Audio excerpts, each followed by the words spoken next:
Okay, so where is a good spot to put the camera? In the bathroom.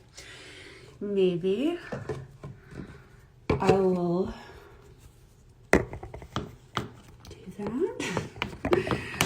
Full disclosure, I often do not have, oh, here we go.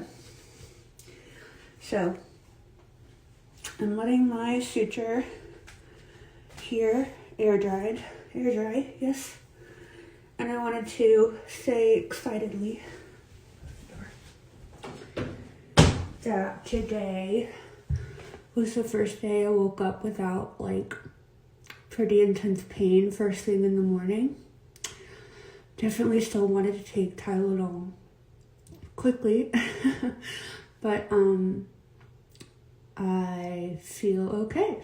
And I'm just a little tired, and I slept 12 hours last night, so that makes sense. Got my scar cream on. Just put my new tinted SPF lotion on. And doing my makeup just a little bit of makeup so I can feel my best. So I know all the influencers do this. They do their makeup while they talk because then you have something to look at. So let's see how good I am at this. My upper lip is like, I would say only 30% numb.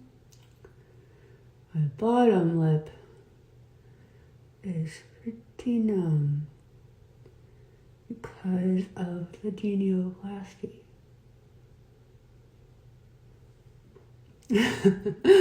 Not my best work. I need to look in like a mirror, not the camera.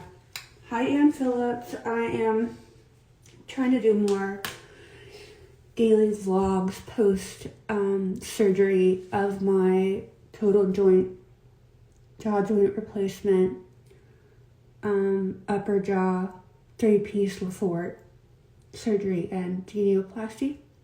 Today is day 20. So tomorrow will be 3 weeks since I had my surgery. And if you're wondering why I look and sound weird, it's for a couple reasons, and it's only temporary. They had to cut through a lot of bone and nerves and even some muscle for the surgery, so everything going on in here is not as well synced up as it used to be, but it will be again, probably in, I don't know, everybody heals differently, but at least in a year at the most, but hopefully 6 months I think you'll see progress every month in the way that I'm talking and able to smile and express myself. And I don't think I had the energy to do these sorts of daily updates before because it was just a lot of pain management and emotions too, because anesthesia takes 2 weeks to get out of your body, and by the time it starts to leave, it makes you really emotional. So when I first got home from St. Louis, it was just the time to cry. I didn't feel like desperately sad or anything. I was just sort of like PMS, just emotional. I'm still kind of emotional, but now I feel like I've seen enough progress that I'm confident things will continue to improve. So I'm not freaking out today. I also have been able to reflect on how much better I can breathe and how that's going to change my life and how tough that was for me. I did a longer update video on TikTok yesterday that I don't know if I'm going to post it here or not, maybe. Where I got kind of emotional about how grateful I am for the surgery and yeah. And every day is different. And, I have a prosthetic. I have a metal joint, like the same way people get hip replacements or knee replacements, and it's made of metal and plastic. I have that type of thing. as a jaw joint here and here, and then these bones are mine, but they brought them forward, so there's been a lot of movement. And I get weird new symptoms and sort of like sensations every day. They're not horrible, it's just sort of like, I just got like a weird little itchy zap right there, and it goes away. Like, who knows what that's about? But I am, past the worst part of the pain, which was the first week or 10 days. First 3 days were hell in the hospital. Just there we go. Keeping it live, keeping your attention.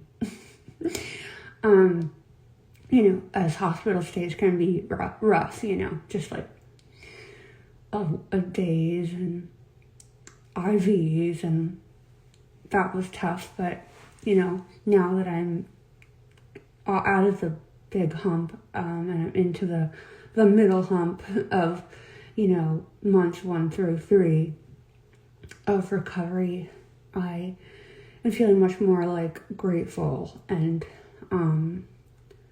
that I came through health, that nothing bad happened while I was put under. I've never been under anesthesia before, so that was scary for me.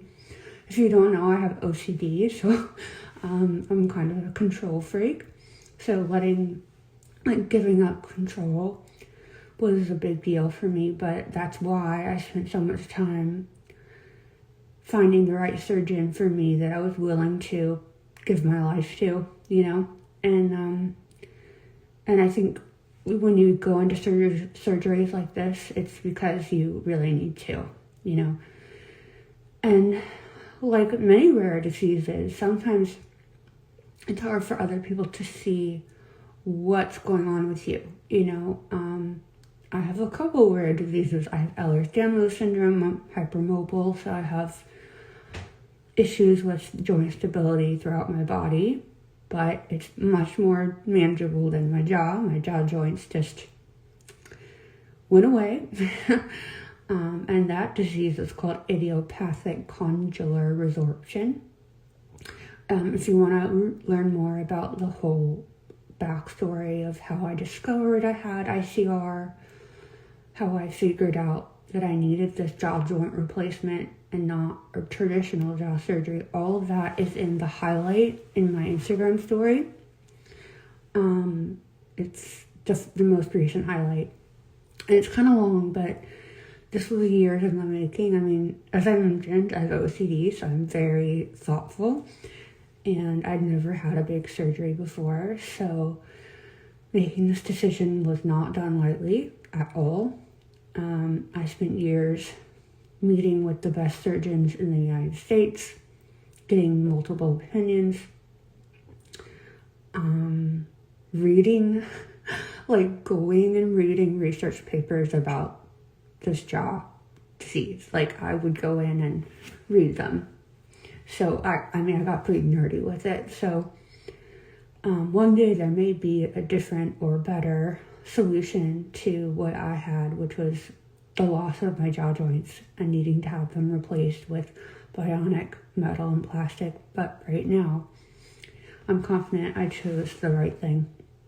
And today's a good day because I've had pain, but there's degrees, right? You wake up and today was like a 4 out of 10 in pain.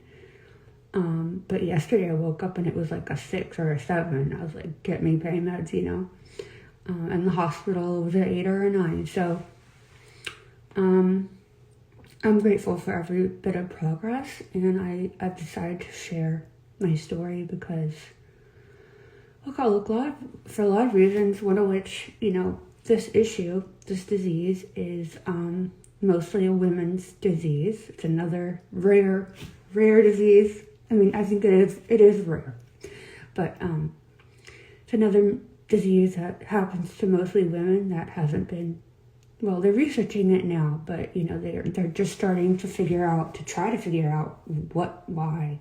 Is it orthodontics? Is it genetics? Is it both? I